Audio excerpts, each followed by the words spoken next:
Thank you, Mr. Deputy Speaker.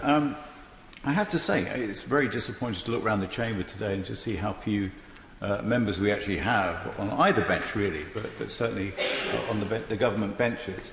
And I have a lot of respect for the honourable member for Beverley and Holderness, the Minister, but I'm sure he'd be disappointed too that a topic of this importance should actually have attracted so few people to the chamber today. Of course, today's debate honours the government's commitment that was made, back in the summer, to hold such a debate to consider these future trade agreements.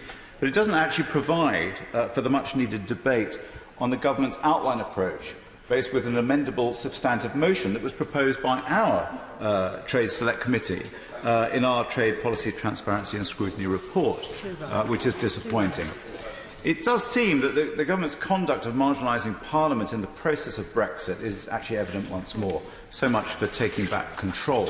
As the committee stated, handling trade negotiations is the prerogative of the executive, but there must be a meaningful role for Parliament in the trade policy process.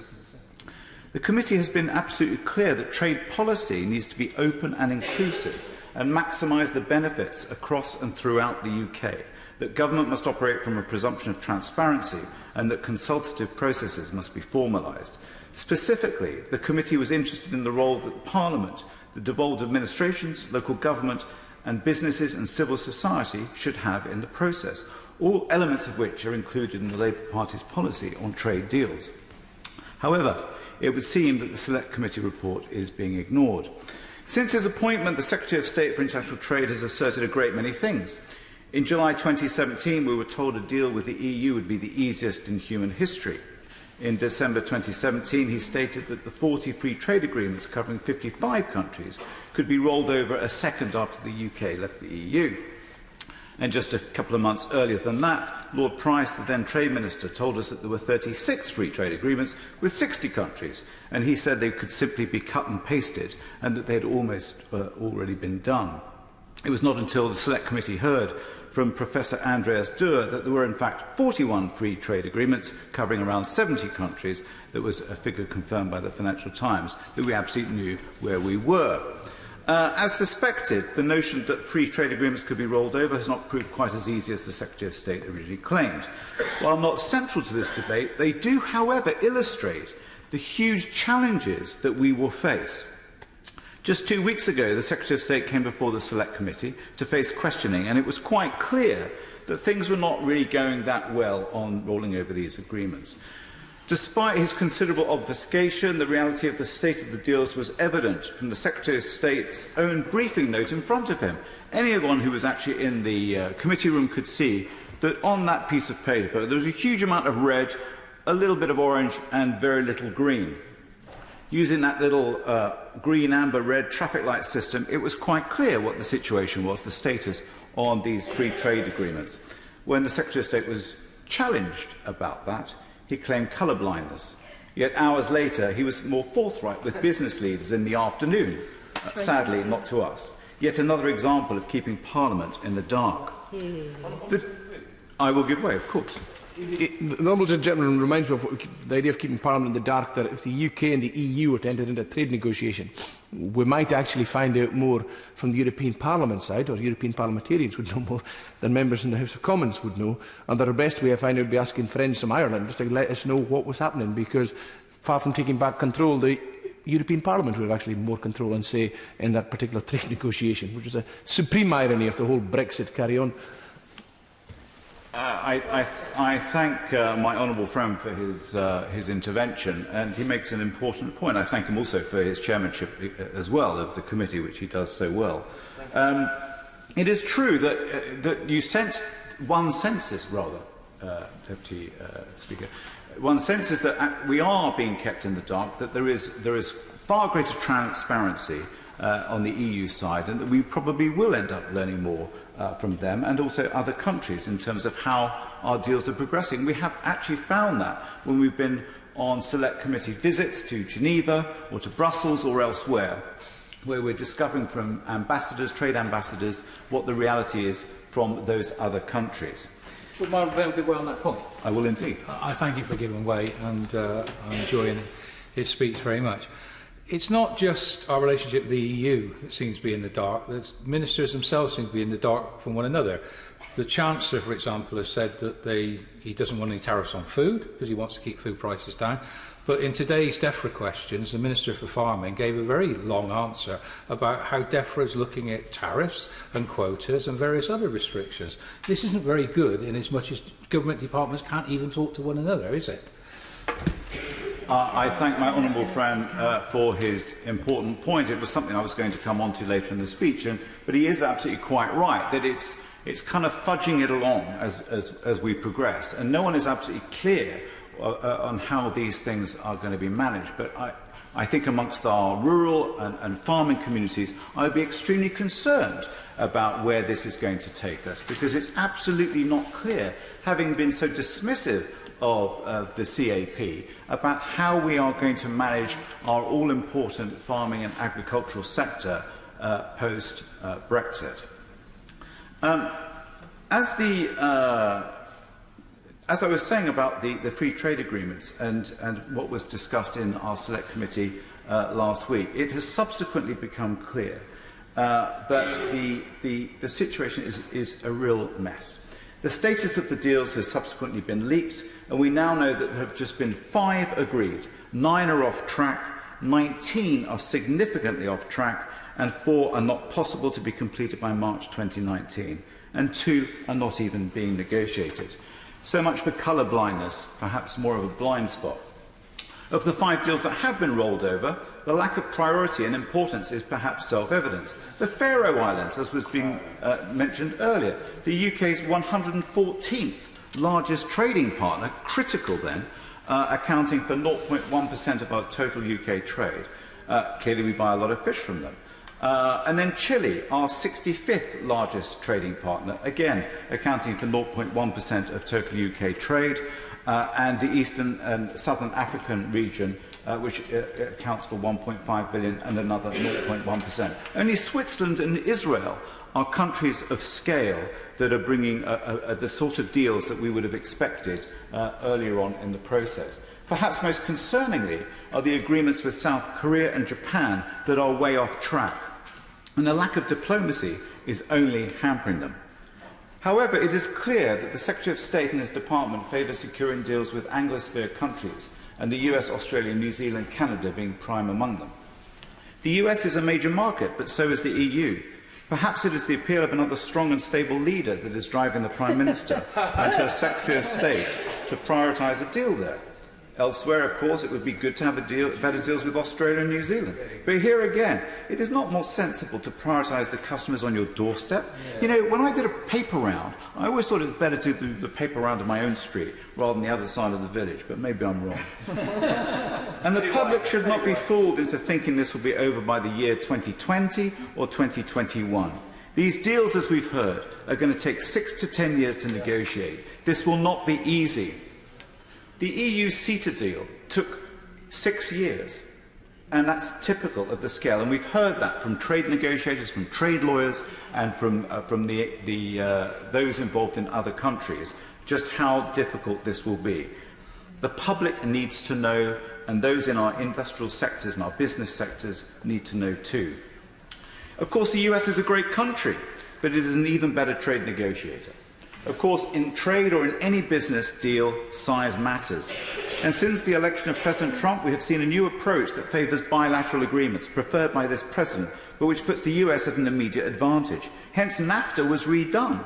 We happened to be over there as a select committee back in the spring of 2018, and the anxiety was palpable amongst the Canadian negotiators about what this would mean. But not just them. It was palpable amongst US exporters and the car industry, as we've heard earlier in the debate. Perhaps naively, or perhaps because it was the outcome the Secretary of State favours, we will face the mother of negotiations when our people sit down in Washington, and we should be under no illusion what the US will want to trade on. It'll be services and cars, traded for agriculture and healthcare. We should remember the issues from the now abandoned Transatlantic Trade and Investment Partnership, otherwise known as TTIP, and their negotiations. Foremost amongst the public's concern was the threat posed to our precious health service from possible corporate takeover in any form. And that deal, lest we forget, was being negotiated between the EU and the US, virtually equal-sized economies. Let me say I've got nothing against the US. In fact, I love the US, but I love the NHS more. And I'm suspicious of the motives and strategy of this government and of this Secretary of State in particular.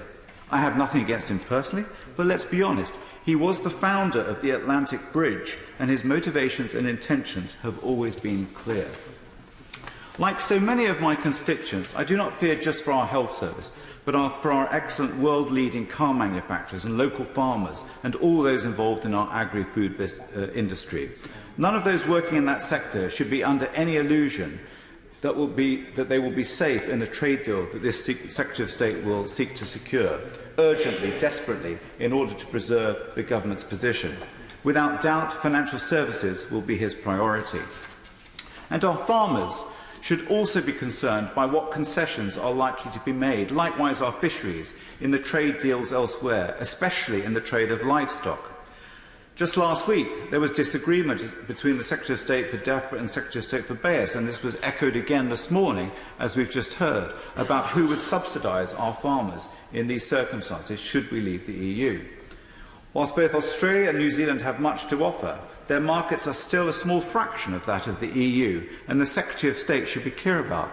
By my estimation, the EU is 30 times the combined trade that we do with New Zealand and Australia. By contrast, the Comprehensive and Progressive Agreement for Trans-Pacific Partnership has considerable scale. Naturally, its members comprise those nations permitting the Pacific, who will benefit from free trade in that sphere. But I struggle to see how this will benefit or be appropriate to the UK. Call me old-fashioned, but doing business locally was always easiest and remained the priority. This seems no longer to be the case. And of these countries, our trading negotiations with Japan and South Korea are the most critical, far more so than with either Australia or New Zealand. In conversations with Japanese and Korean investors, it is clear how concerned they are by Brexit. At an event in October last year held by the Japanese Chamber of Trade here in Parliament, their chief executive made it absolutely clear to those present, including the Secretary of State for BEAS and the Secretary of State for Transport, that Brexit would seriously affect their business and investments in the UK. Spin forward 3 months, and Nissan have cancelled their investment in Sunderland. Honda have announced the closure of its plant in Swindon, with a loss of 3,500 direct jobs. And Hitachi has cancelled its investment plans for a nuclear plant station in Anglesey. There is a clear pattern emerging here. Let me return to the question of priorities. Let's call them business priorities. Surely our priority must be to secure our existing trade and inward investment. I don't understand why this government seems so relaxed about walking away from its biggest customer and in the process damaging existing relations and undermining both domestic and foreign direct investment. I will certainly give way.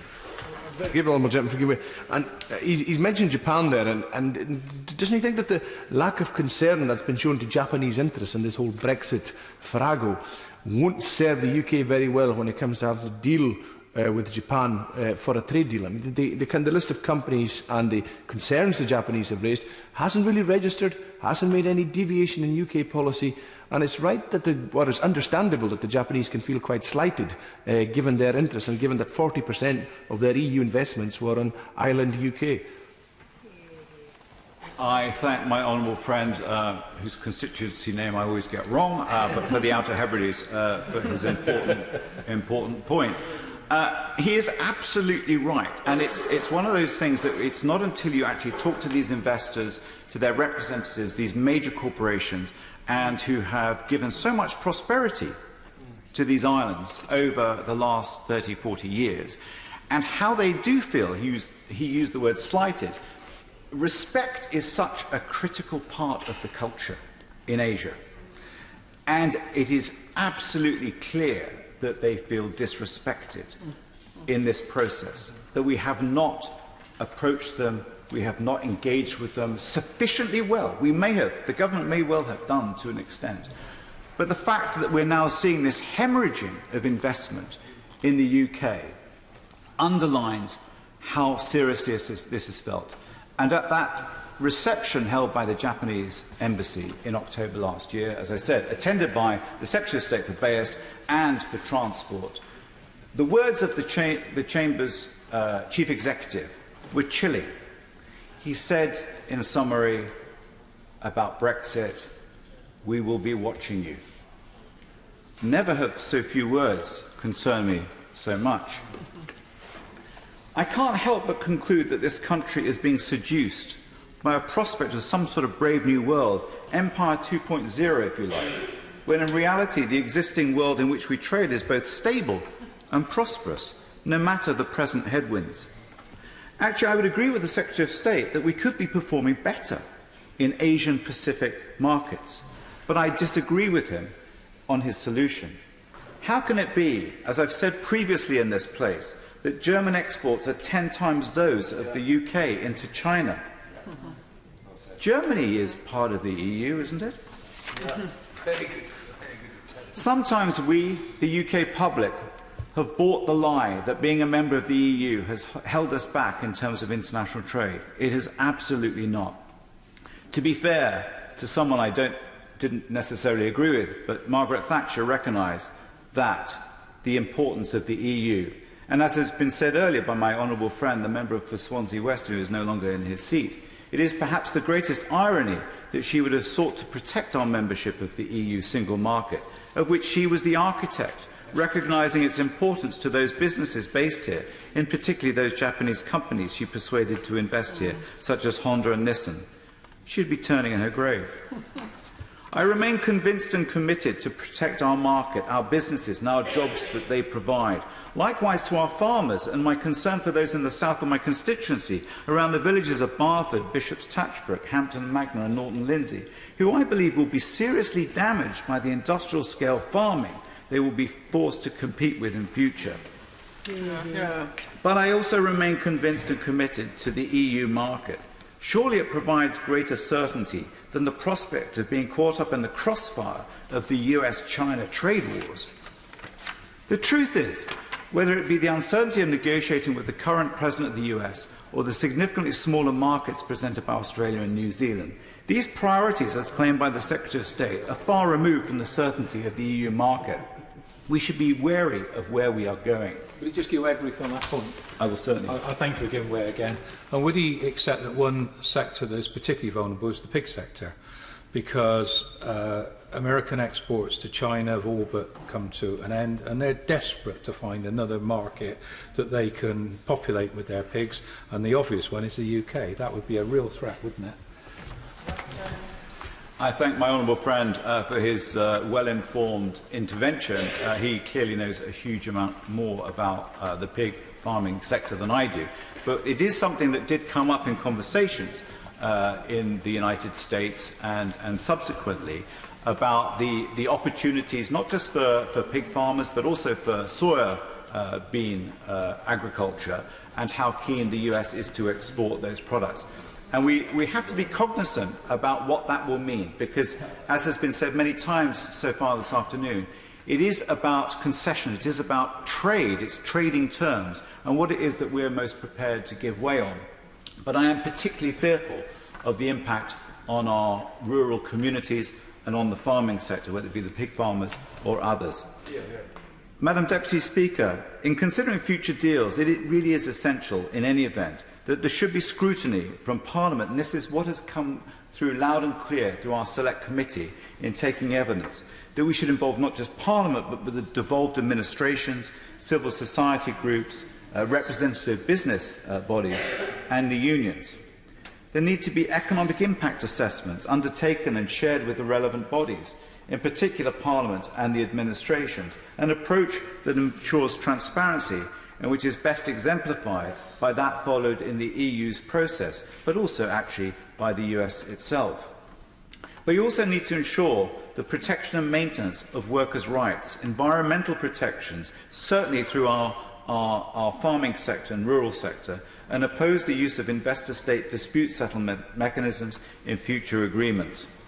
Finally, may I say, in leaving one of the most sophisticated, most advanced markets, that is the EU, we must not allow this or any government to reduce standards or protections. And foremost, we must be determined to ensure that our manufacturing industries and farmers receive the appropriate protections they deserve, not the 0% tariffs on imports that this Secretary of State is advocating. Thank you. Thank you, Madam Deputy Speaker.